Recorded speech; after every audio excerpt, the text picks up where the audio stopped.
जसे हिमालयामध्ये कानिफनाथांचं जसं कानातनं जन्म झाला होता तसं इथे दृश्य दाखवण्यात आलेलं आहे। तर कसा निघायचा ते तुम्हाला मी दाखवतो। एक पाय आहे ना आपला, एक पाय आतमध्ये टाकायचा आणि तिथे पकडायचा आणि त्याच्यानंतर असा डायरेक्ट सपाटीसारखा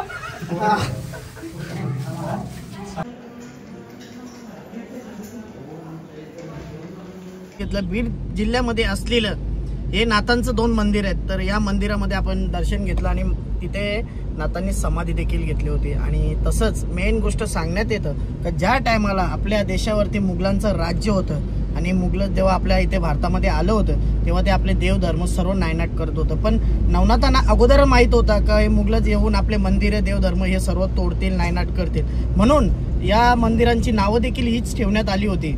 कबीर, कानपीर अशी नावं ठेवण्यात आली होती। आणि सांगितलं असा जातो का इथे आलेले ते लोक तेव्हा त्यांनी विचारलं असतं तिथल्या स्थानिकांना, तेव्हा त्यांनी सांगितलंय की हे तुमचे पूर्वजांचं देखील आहे।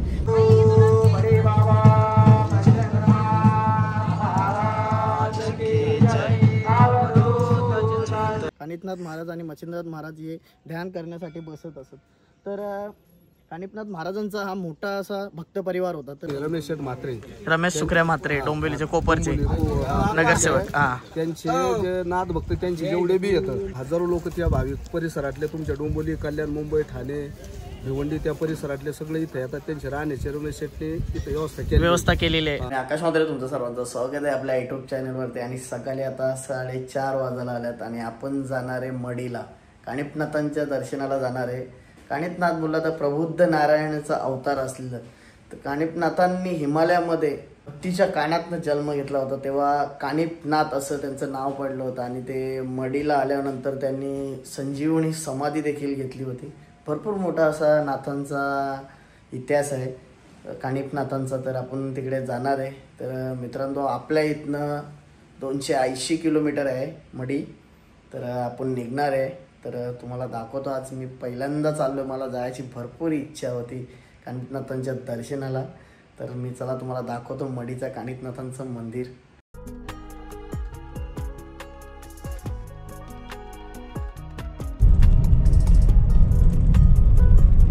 आता आपण मडीला चाललोय, तुम्हाला तर माहीतच आपण ओझर मार्गे आलोय, मालशेत घाटातनं आलो। जर तुम्हाला देखील यायचं असेल तर मालशेत घाटातला रस्ता जाम खराब, आपल्या खालपर्यंत खाली खराब आहे आणि बाकी रस्त्याचं काम चालू आहे। तर आता अहिल्यानगर मध्ये आहे, अहिल्यानगर पासून 47 किलोमीटर आहे, 47 ना। आता आपण पोहोचलोय मडीला, कानिफनाथांची कमानी इथनं 5 किलोमीटर आहे। तर चला जाऊ आता पुढे।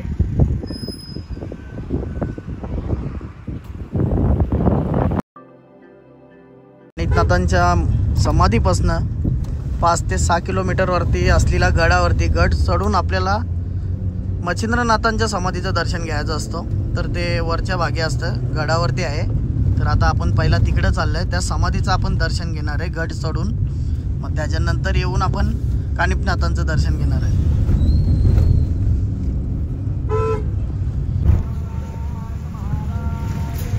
जय मित्रांनो, आता 12ची आरती चालू आहे आणि आता आपण चाललोय दर्शनाला। मच्छिंद्रनाथांच्या मंदिरामध्ये चाललोय आणि ऑलरेडी आपण थोडा लेट झालो, आरती चालू आहे, आपल्याला आरती भेटले 12ची। मच्छिंद्रनाथांचं नाव मच्छिंद्रनाथ कशावरनं पडलं, तसेच नवनारायणांनी अवतारी जन्म घेतला होता, तसेच मच्छिंद्रनाथांनी मच्छीच्या ह्याच्यात जन्म घेतला म्हणून त्यांचं नाव मच्छिंद्रनाथ पडलं। तसेच त्यांना बडे बाबा देखील बोलतात।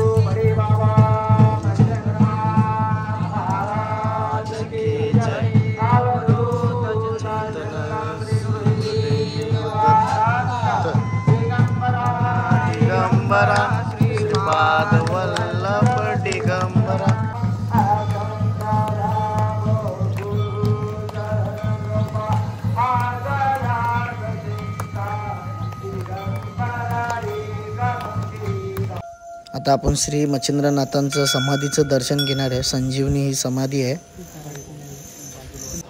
श्री मच्छिंद्रनाथ महाराजांना माहिती होतं का मुघलच येऊन आपली मंदिरे तोडतील, म्हणून त्यांनी कबीरसारखी समाधी घेतली होती मित्रांनो।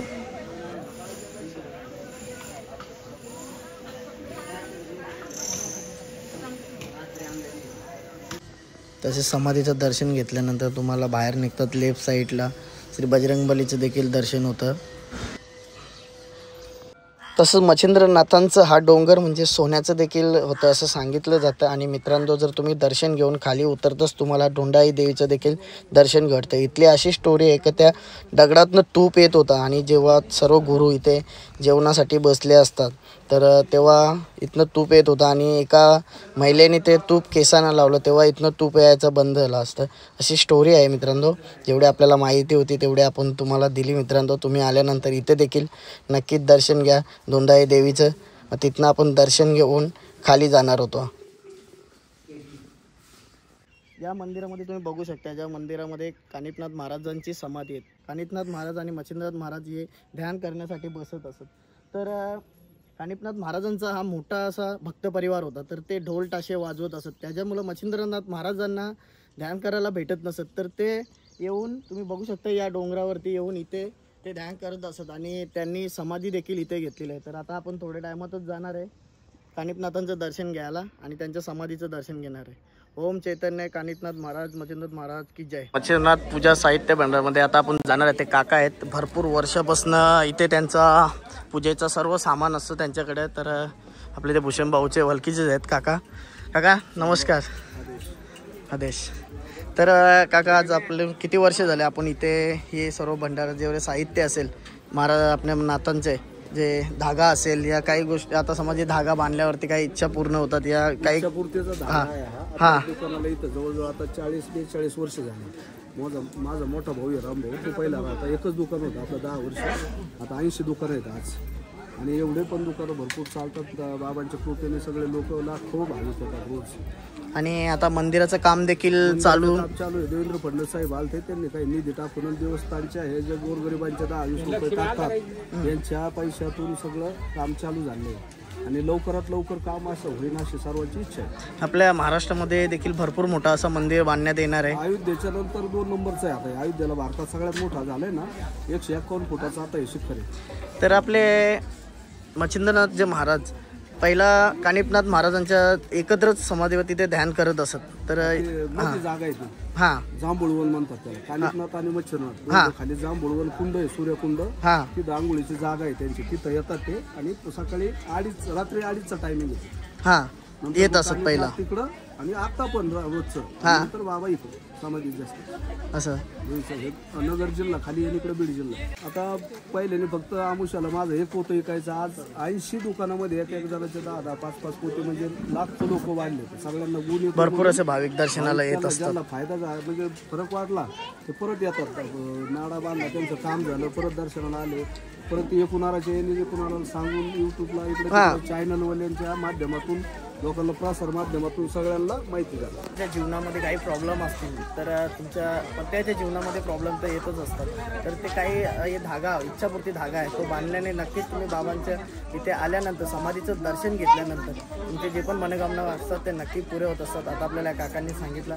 तर मित्रांनो, तुम्ही कधी येता मढीला आणि कानिफनाथांचं आणि मच्छिंद्रनाथांचं तुम्ही लवकरच दर्शन घ्या. माहीनबाग बीड जिल्हा ना, बीड जिल्हा मढी आणि माहीनबाग. मढी आणि माहीनबाग हे बीड जिल्ह्यामध्ये आलं ना. बीड जिल्हा. बाबाजी आहेत ना, त्यांच्या आश्रमावर त्यांनी रमेश सुखऱ्या म्हात्रे डोंबिवलीचे कोपरचे नगरसेवक.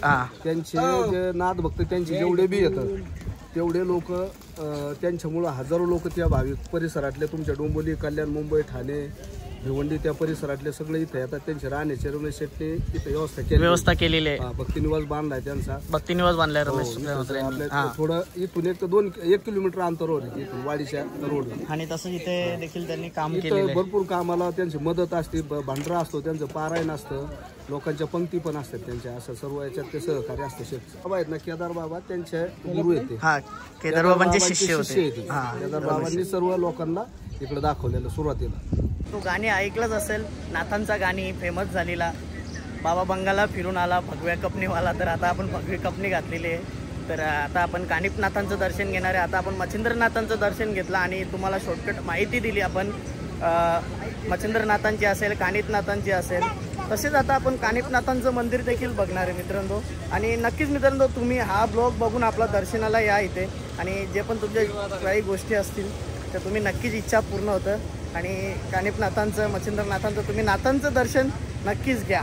मच्छिंद्रनाथांचं देखील आता आपण गडावरती दर्शन घेतला आणि त्यांच्या समाधीचं दर्शन घेऊन आता आपण खाली उतरणार आहे आणि कानिफनाथांचं दर्शन घेणार आहे. तर बोला ओम नमो आदेश. आपण आता मच्छिंद्रनाथांच्या गडावरनं खाली उतरत असतात आपल्याला हे भाविक भेटलेले आहेत. तर भाऊ तुम्ही कुठनं आल्या? नाशिकवरनं आल्या. तर कशी होती आपली पदयात्रा? ते पैदल आल्यात इथपर्यंत किती? हां, तर तुम्ही कुठे कुठे मुक्काम केला आणि कुठलं कुठलं देवांचं दर्शन घेऊन आलंय? त्याच्यानंतर मठात होतं. त्याच्यानंतर तुम्ही आपला दातांचं देखील दर्शन घेतलं? हां का ना, वरती गेलेले मच्छिंद्रनाथांचं दर्शन घेतलं ना बाबांचं? आदेश आदेश. इथे असलेल्या पिंडीचं देखील तुम्ही दर्शन घेऊ शकता. चला आता आपण कानिफनाथांच्या समाधीचं दर्शन घेऊ. चला माझ्यासोबत तुम्ही देखील दर्शन घ्या. भरपूर पब्लिक बघा तुम्ही आपल्याकडे अशी बघतच राहतं का, त्यांना नक्कीच वाटत असेल का आपण महाराज आहे, बडा बाबा आला असं त्यांना वाटत असेल. अच्छा, तर चला जाऊ आता आपण कानिफनाथांचं दर्शन घेऊ पटकन.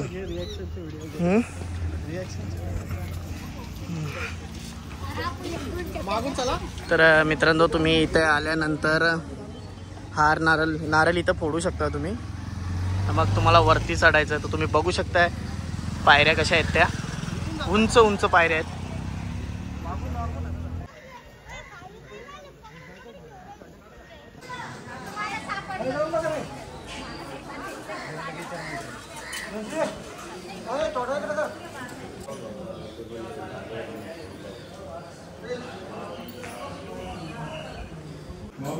तसंच कानिफनाथांनी रंगपंचमी दिवशी इथे समाधी घेतली होती. ते समाधीचं तुम्ही दर्शन घेऊ शकता. तुम्ही बघू शकता कानिफनाथ महाराजांचं विश्रांती घर, इथे ते विश्रांती करत असत. तुम्हाला हा दिसणारा पितळेचा घोडा हा येसुबाई राणीने अर्पण केला होता का, ज्या टायमाला शाहू महाराज मुघलांच्या याच्यामध्ये होते का, सुटका झाली मुघलांच्या याच्यातनं, तर हा पितळेचा घोडा व्हायला असं ते नवनाथांना बोलले होते. तसंच भगवान विष्णूंची देखील तेजस्वी अशी मूर्ती तुम्हाला पाहायला भेटते, तिथे देखील दर्शन होतं. तुम्ही नाथांचं दर्शन घेतल्यानंतर तुम्ही इथे ध्यान मंदिर आहे विठ्ठल रुक्माईचं आणि तसंच शंकराची पिंडी देखील आहे. तर तुम्ही इथे आतमध्ये बघू शकता. छोट्याशा दरवाज्यामध्ये आतमध्ये जायचं. आतमध्ये एंट्री करताच तुम्हाला बघून नंदीदेवाचं देखील दर्शन होतं आणि तसंच छोटीशी आपली पिंडी आहे. तर त्या पिंडीचं दर्शन घेऊन तुम्हाला विठ्ठल रुक्माईचं देखील दर्शन घडत असतं. आणि अजून एक आतल्या जागे तिथे ध्यास करण्यासाठी बसत असत. परत ते दरवाजा तुम्ही बघू शकता किती छोटा दरवाजा आहे बघा. या छोट्याशा दरवाज्यामध्ये तुम्हाला आतमध्ये जायचं आहे. मध्ये या दरवाज्यामध्ये छोट्याशा दरवाज्यामध्ये तुम्ही आतमध्ये खाली गेल्यानंतर आणि कसा जायला लागतं तो तुम्ही बघा. आणि आतमध्ये शंकरदेवाची पिंडी देखील आहे. आणि असं सांगलं जातं का इथनं आतमधनं रस्ता होता कुठे, जिथे मच्छिंद्रनाथ महाराज जिथे समाधी घेतले त्या डोंगरावरती, त्या गडावरती जाण्यासाठी इथनं एक गुपित रस्ता होता. तो बघू शकता आपण एवढ्याशा ओळामध्ये. तर आतमध्ये इकडे पब्लिक देखील दर्शन घेऊन थांबलेले आहे आणि आतमध्ये लेडीज देखील असतात, तर सांभाळून जावा. आणि एवढ्याशा गुफेमध्ये आपल्याला आतमध्ये जायचं आहे आणि बघू शकता आपण कसं चाललोय ते. आणि अजून पब्लिक बाहेर निघते. चला ताई तुम्ही, तर जाऊन बघू आपण खाली. तर चला मित्रांनो जाऊ आपण.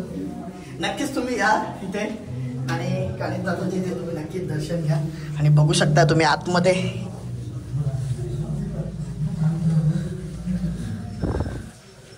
हे बघा. हे देखील इथनं सूर्याचा जो उजेड आहे तो इथे पिंडीवरती पडतो आणि तुम्ही इथे आतमध्ये जप देखील करू शकता. ओम नमः शिवाय, ओम नमः शिवाय. तर मित्रांनो इथे असं सांगलं जातं का इथे ध्यास करण्यासाठी इथे बसत असत. साधना करण्यासाठी इथे कानिफनाथ महाराज बसत असेल. तसं पण ओम चैतन्य कानिफनाथ महाराज की जय. आदेश. ओम नमः शिवाय. मित्रांनो आज श्रावण महिन्यातला भाग्यच आहे.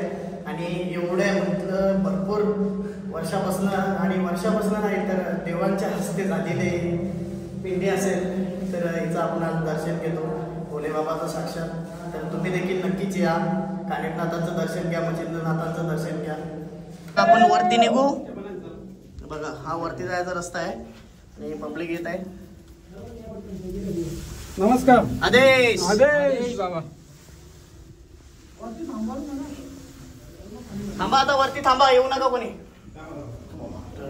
चला आता आपण निघतोय. तर कसा निघायचा ते तुम्हाला मी दाखवतो. एक पाय आहे ना आपला, एक पाय आतमध्ये टाकायचा आणि तिथे पकडायचा आणि त्याच्यानंतर असा डायरेक्ट सरपाटी सारखा. तर श्री नवनाथांचं पारायण मंदिर देखील आहे आणि इथे भक्त पारायण देखील करत असतात आल्यानंतर. आणि तर श्रीनाथांचं नवनाथांचं देखील तुम्हाला इथे आल्यानंतर दर्शन घडत असतं. तसंच श्री दत्तगुरूचं देखील दर्शन घडतं.